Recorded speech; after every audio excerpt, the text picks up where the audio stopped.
आजकल मार्केट में क्या क्या चीजें बिक रही हैं, हम आपको बताएंगे यूट्यूब।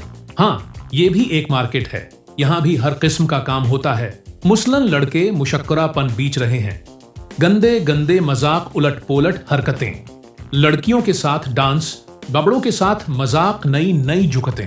आज तालाब में कोई नहीं बचा, सब डपकी लगा रहे हैं। बुजुर्ग औरतें, बुजुर्ग मर्द, कोई नहीं बचा। लड़कियों को तो आग लिखी हुई है, इनके पास और है ही क्या, बारीक कपड़े। फास्ट डांस जैसे कोई कीड़ा काट रहा हो, ने नए अंदाज, नई नई ओठक बैठक।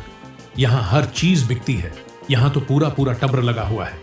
सुबह उठते हैं तो आज मैं लेट उठा हूं, मैंने मार्केट भी जाना था, नया मोबाइल लेना था, आज पेट खराब है, 4 बार वॉशरूम गया, नई कार नई घड़ी लानी थी। हर चीज बिकती है, नजला जुकाम भी। सुबह से शाम तक हर चीज बतानी है। और सबसे मजेदार बात, 22 लाख व्यूज 8 से निहायत मिली सब्सक्राइब। लोग देखते हैं, इसके अलावा लोगों के पास कोई काम नहीं, सारी सारी रात मोबाइल। लोग देखते हैं, उनका चलता है, कोई काम की बात नहीं। हम कितनी भी काम की बात कर लें, कोई व्यूअर्स नहीं। जो हम समझाना चाहते हैं वो नहीं समझते। बकवास बिकती है यहाँ।